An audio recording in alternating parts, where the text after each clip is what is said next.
Alright guys, today we have two guns here for review and just to talk about. First, we have my DPMS Panther Arms AR-15, basically an M4. And then over here, we have a Paratroopers M1 Carbine from World War II, vintage. First thing we're going to do is check to see if these guns are loaded. So, I'll turn it this way for you since the dust cover's up. And I don't see anything in my chamber. Now, these mags are loaded, so I'm not putting them in the gun. I have two mags here for this gun, 60 rounds, 30 rounds each. And we'll check Kenny's gun. Kenny's my cameraman, by the way. He's the guy that shoots all my videos. And this one, we check down, visually check, shut that. Again, all his mags are loaded as well. We're not going to put the mags anywhere near the gun, inside. So, we'll start with my gun with a little bit of a review. If you guys want to get into shooting tactically or just for fun or whatever, this is a nice gun to have.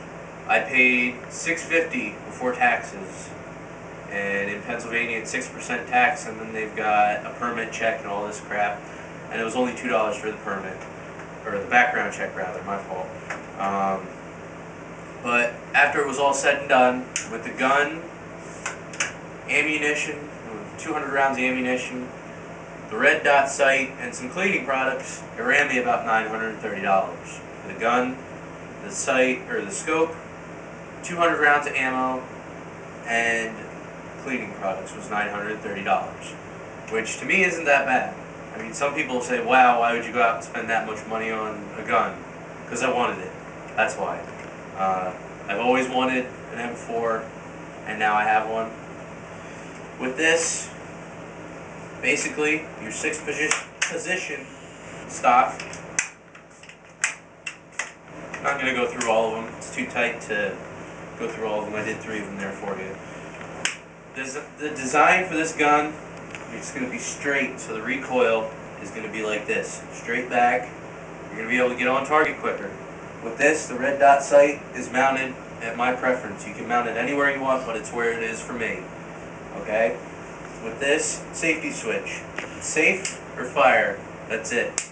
Okay? With that. And always, if you're showing somebody a gun, keep your finger off the trigger. Okay? You notice that throughout the video.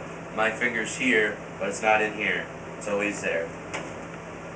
Again, with this gun, if you have a magazine in, or if you want to lock the gun open, you hit that, and normally it'll lock open, if I can get it to do it. With this. It won't do it without a mag in it, I don't know why. But that'll lock open for you, and I'm not going to put live rounds in the gun, especially since we're in a residential area. I don't want anything to happen. But continuing, there's a Picatinny rail right here. I can put iron sights on this, put the front iron sight, and I can put a ghost ring here. This has another Picatinny rail. I have a muzzle brake right here. If I want to put a silencer on that, I can take this off, thread it, put a silencer on it. That's going to be expensive, but if you want it, you get it. But the FBI gets involved in that. They're going to do a background check on you, make sure you haven't done anything, make sure you're not mentally insane, any of that stuff. But I won't have a problem with that. Some people might think I would, but I don't. Otherwise, standard M4. It's got your dust cover right here.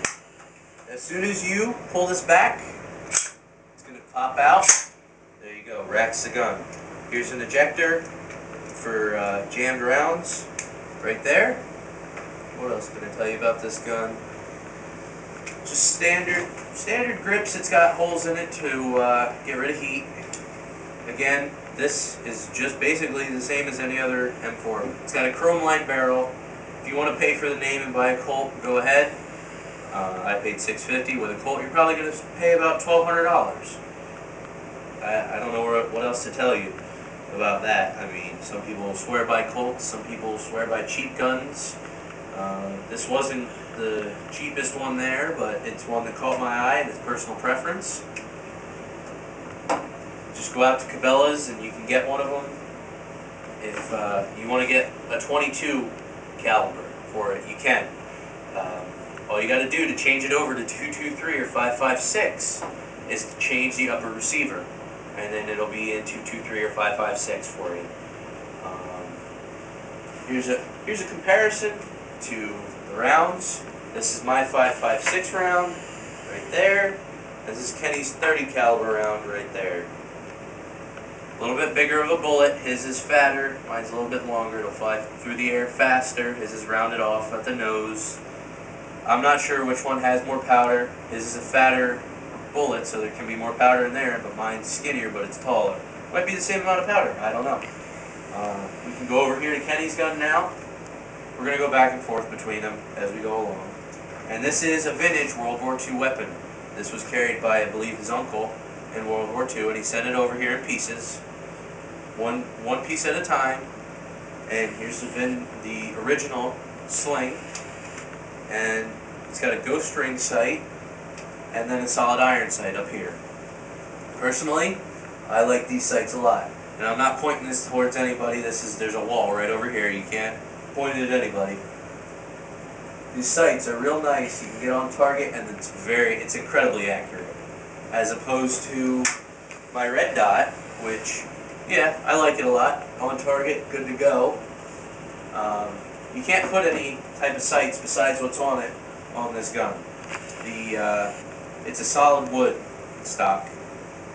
You can't put a scope on it.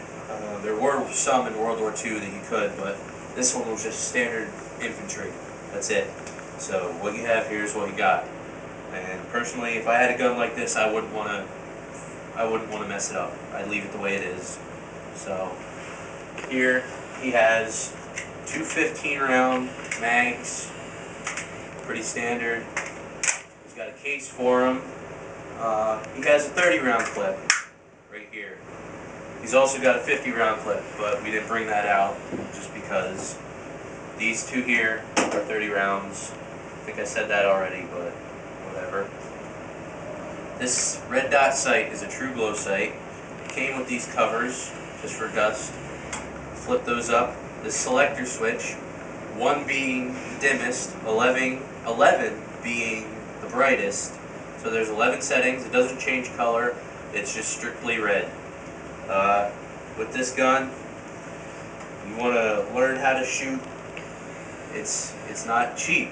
It's not a cheap gun, but it's not expensive either. It's nice, it's solid, it's not going to fall apart, it's not going to fail as long as you take care of it. You take care of the gun will take care of you. That goes for any gun. If you're going to go out and be nuts and shoot all over the place, just remember, slow is smooth, smooth is fast. If you go slow and smooth, you can shoot faster, unless you, say, are popping off shots and you're all nervous and going all over the place. You're not going to be as accurate as if you take your time and slow down a little bit. That's all you got to do with these guns, with any gun. All you got to do is slow down, and you don't have to crawl and creep around if you're doing like a tactical shoot or anything. You can go fast, but don't run and point the gun all over the place. And again, there's a wall here. There's nothing here. It's a solid wall. I'm not pointing the gun at anybody's house or anything. It's just a solid wall. But you just have to use your judgment. How fast can I go with being accurate, and what is my point where accuracy is no longer going to be a factor because I am now going too fast. But like I said, this gun from Cabela's, $650 before taxes. I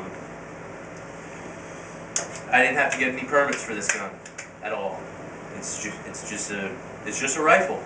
It's not fully automatic, so you don't need permits. In the state of Pennsylvania, I don't know about your states, what your permits are. You're going to want to look into your government or governing county or sheriff or whatever, or just go into Cabela's. They'll tell you what you need, background checks. It normally takes about a half hour, but get out there, have some fun.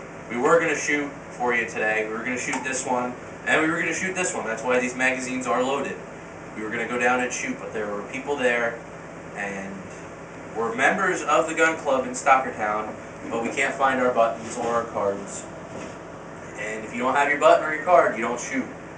And one of the range officers was there, and they would give you hell if you go and shoot. So I'm not about to spend another $40 on a membership just to shoot for another month, because they expire at the end of the year. So I'll just wait until 2011 and get another membership. We're going to try and shoot these guns for you. We got something special planned for Halloween. Alright guys, we're going to figure something out with this gun and this gun. We're going to shoot something for you. And I think you're going to enjoy it. That's all I got to say about that. But if you guys aren't subscribed to my channel, please subscribe. Any input, anything you want to see done, anything I can do better, anything, suggestions, whatever you guys want, leave in the comment box, send me a message. Kenny's behind the camera. He's normally going to be in some of the videos. We're trying to find a new place to shoot, because where we shoot is a madhouse. You can't shoot and take video at the same time, because you got guys next to you blowing 300 Winchester mags off left and right, and it's not safe to have him out on the range with me as a cameraman, focusing on me instead of what's going on around him. So we're trying to find a better place to shoot. We might actually go to my farm, which is out of state, so I gotta look into that, what we have to do to transport these weapons from here to New Jersey, and if my uncle will let us have a field for a day or two, and we'll just go through as many guns as we possibly can with you guys there, because if we don't, we have to sit there at Stockertown and sit there and wait, and people bitch about, oh, you're on this target, you're on that target. So I do apologize for not having a lot of videos up, because we just don't have time to shoot, or people don't have the common courtesy